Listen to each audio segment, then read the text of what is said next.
Soal pretest PPG guru kelas SD dan kunci jawaban bagian keempat.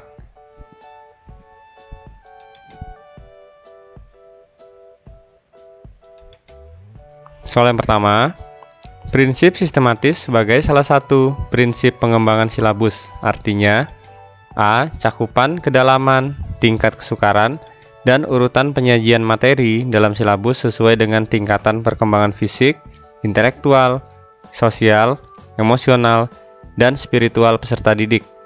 B. Adanya hubungan yang konsisten, ajek, taat asas, antara kompetensi dasar, indikator, materi pokok atau pembelajaran, pengalaman belajar, sumber belajar, dan sistem penilaian. C. Cakupan indikator, materi pokok pembelajaran, pengalaman belajar, sumber belajar, dan sistem penilaian cukup untuk menunjang pencapaian kompetensi dasar. D. Komponen-komponen silabus saling berhubungan secara fungsional dalam mencapai kompetensi.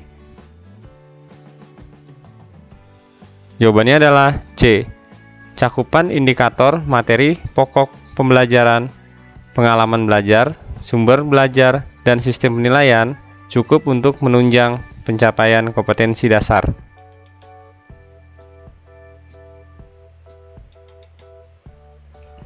Soal berikutnya, tindakan yang paling tepat dilakukan guru jika seorang peserta didik tidak memberikan jawaban atas pertanyaan yang diajukan adalah A. Menunjuk peserta didik lain untuk menjawab pertanyaan tersebut. B. Memberikan kritik agar peserta didik berusaha menjawab meskipun salah. C. Menyederhanakan isi pertanyaan agar mudah dipahami peserta didik. D. Menjawab sendiri pertanyaan tersebut. Jawabannya adalah A. Menunjuk peserta didik lain untuk menjawab pertanyaan tersebut.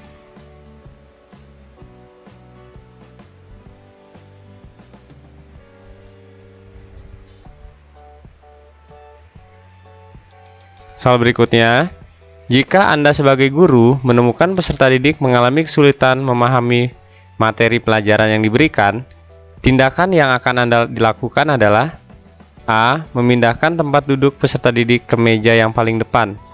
B. Mengulangi penjelasan bahan ajar kepada seluruh peserta didik. C. Memberikan bantuan belajar kepada peserta didik yang bersangkutan. D. Menugaskan seluruh peserta didik membaca buku sumber.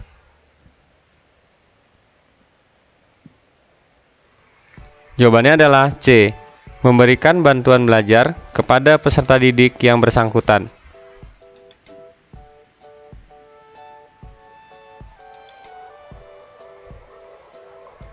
Tindakan yang paling tepat dilakukan pada saat siswa mengalami kesulitan memahami pelajaran yang sedang diajarkan adalah A. Mengulangi kembali bahan yang diajarkan. B. Memberikan tugas agar siswa mempelajari bahan yang belum dipahami. C. Memberikan buku sumber untuk dipelajari siswa. D. Membantu setiap siswa untuk yang mengalami kesulitan. Jawabannya adalah D. Membantu setiap siswa yang mengalami kesulitan.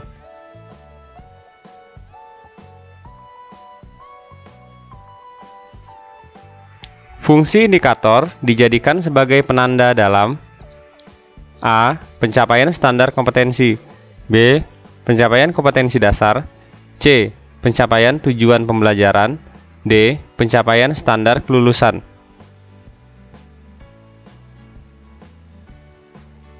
Jawabannya adalah D. Pencapaian standar kelulusan.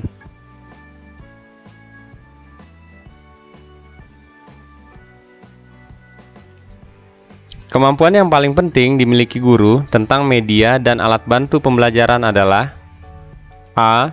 Memilih bahan untuk membuat media atau alat bantu. B. Membuat media dan alat bantu sederhana. C. Menggunakan media dan alat bantu.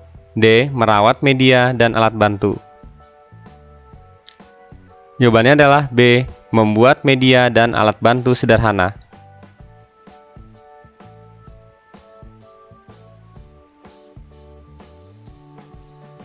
Faktor yang penting dipertimbangkan guru dalam melaksanakan diskusi pemecahan masalah proses pembelajaran adalah A. Waktu yang tersedia untuk melaksanakan diskusi. B.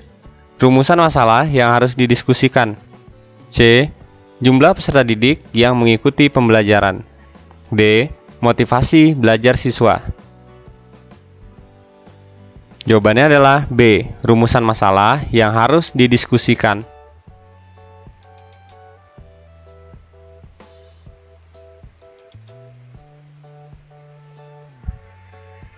Model pembelajaran yang mempunyai keunggulan antara lain berpikir dan bertindak kreatif, memecahkan masalah yang dihadapi secara realistis, merangsang perkembangan kemajuan berpikir siswa untuk menyelesaikan masalah yang dihadapi dengan tepat adalah A. Role playing, B. Inquiry, C. Problem solving, D. Picture and picture. Jawabannya adalah C. Problem solving.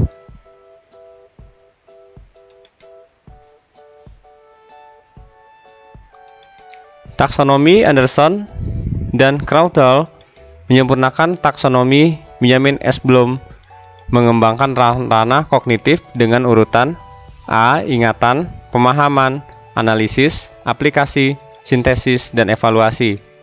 B. Ingatan, pemahaman, aplikasi, analisis, sintesis.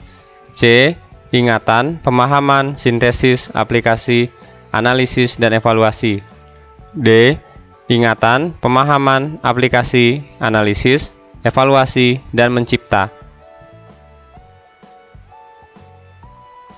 Jawabannya adalah D. Ingatan, pemahaman, aplikasi, analisis, evaluasi, dan mencipta.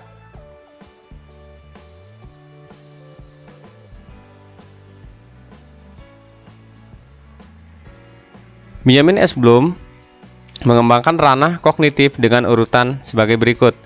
A. Ingatan, pemahaman, analisis, aplikasi, sintesis, dan evaluasi. B. Ingatan, pemahaman, aplikasi, analisis, sintesis, dan evaluasi. C.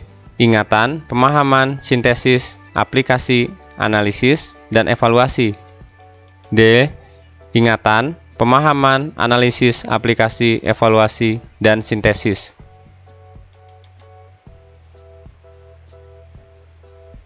Jawabannya adalah B. Ingatan, pemahaman, aplikasi, analisis, sintesis, dan evaluasi.